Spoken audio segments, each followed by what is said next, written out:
was the fertile part of the garden. After a season of growing, going into a new year with no amendments, I want to know where it's at headed. At last, mainly just some NPK. I don't need a mineral. That is a light coating of vermiculite over top.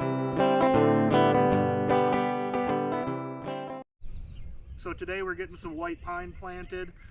We're just trying to fill in part of our perimeter here behind us, which some of the trees died from last year. So we're going through right now and just replacing the ones that had died.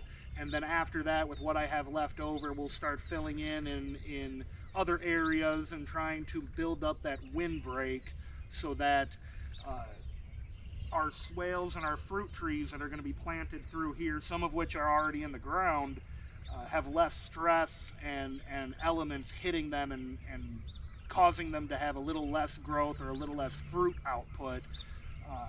And at the same time, we get that all important winter privacy screen so all of our neighbors can't just see what we're doing over here. Okay. All right, Ben, show us how a tree's planted. Ben's learning how to plant trees today. This is his first time. I'm still learning and will be till the day I die, but that's how it's supposed to be. You got these beautiful, I believe they're called 6-inch peat pot. This is what I've had the best luck with. They tend to cost more money, but ultimately at the end of the day, I'd rather the tree survive with much less input than, you know, a bare root pine tree. I've had a lot of trouble with bare root. So with our nice soft sand, all we need to do is just open up a hole wide enough for the peat pot to sit in. And now, see how this is a little low? Just the soil level is just above where they have the level of this tree already. The most important thing with planting a tree is that you get the level right. They have it set at the right depth. You would almost benefit from keeping it just a little bit higher than they had it. That way you don't run the risk of burying it too deep. More people than not bury their trees too deep and then they suffer for it or just die out completely. So let's pull this out, fill in a little bit of soil. Let's try again. It's looking better. Let's put a little bit more in there though. All right, that's probably good. Now let's angle it so the tree itself is straight. Okay, make sure the bottom, it's really important to make sure there aren't air pockets in this. So what Ben's doing right now is just packing some sand tight to it. We just want to make sure that there's no air pockets. That's going to kill the root off. It's going to cause all sorts of problems and the tree will not be all it can be. All right, go ahead and pour the rest in there. If you're breaking the peat pot up, then you're pushing and packing too hard. That should be your gauge, is just enough to not break your pot and container into pieces. Now, if you had clay or harder soil, you'd want to break the area up a little bit more around it to give that some area for lateral roots to spread out and take hold. Now that's a little, yeah, that's good. That's good. All right, we'll see you on the next one. It's really important to soak all of your trees, whether it's bare root, jiffy plugs, peat pots like these, or actual plastic containers. When it comes to the pots, the plastic containers or jiffy pots like this, I just soak them in a couple inches of water. You can, you know, kind of see how the water's soaking up into the pot. I like to do that for a minimum of 15 or 20 minutes up to about an hour. Any more than an hour and the water is going to start coming back out of it and pulling vital nutrients down out of the tops of the plant back into the roots. This is the case with pretty much every tree you're going to buy and plant, whether it's a fruit, nut, or conifer or pine tree like these.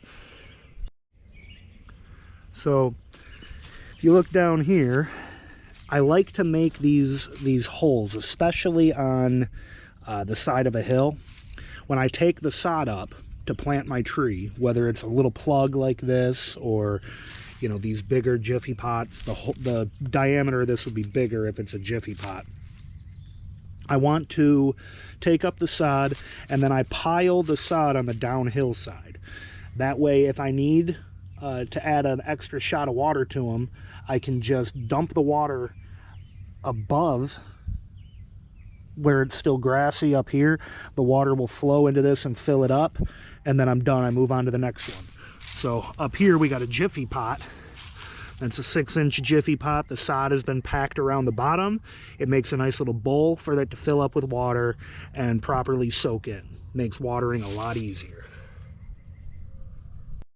This is a spot where one died from last year, so I still have kind of the mulch ring there. The soil is going to be pretty soft where it was growing.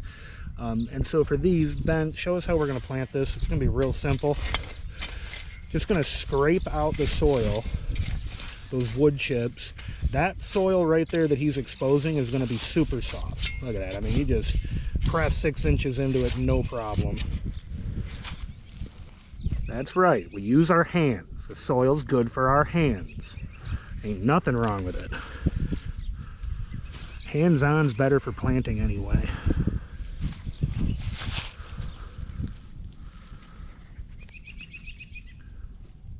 See, and just like that, we scrape it out by hand, and it's still too deep of a hole. Really doesn't need to go far in.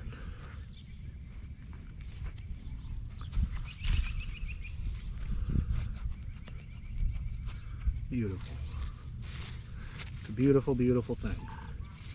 Let's get more trees planted. Now that little ring around it is perfect for water soaking in and thoroughly saturating the soil. I love having that little ring around them. Notice I'm not piling any dirt up at the base of the tree though.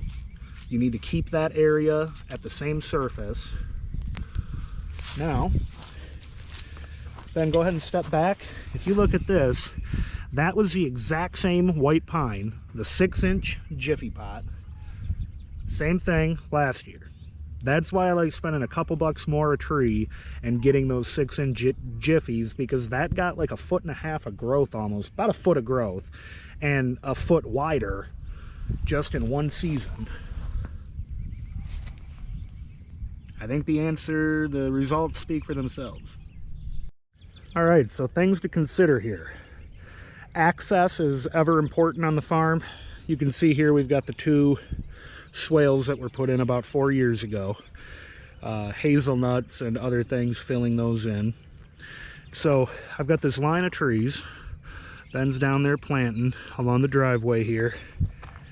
A lot of trees here, and I'll be putting more.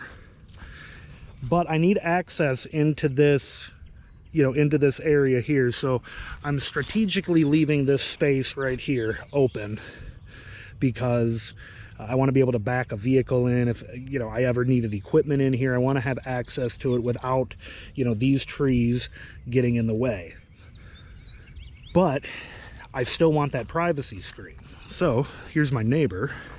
We'll come over here, and I've got my other 3 trees. I'm going to, that opening right here that I'm going to leave for access, I'm going to then add right in here 3 trees to block that view. Not that I have a whole lot to hide, but I like to be able to, go to the bathroom off my front porch if I so please, and not have to worry about neighbors driving by. That's one of the beautiful things about living out in the country.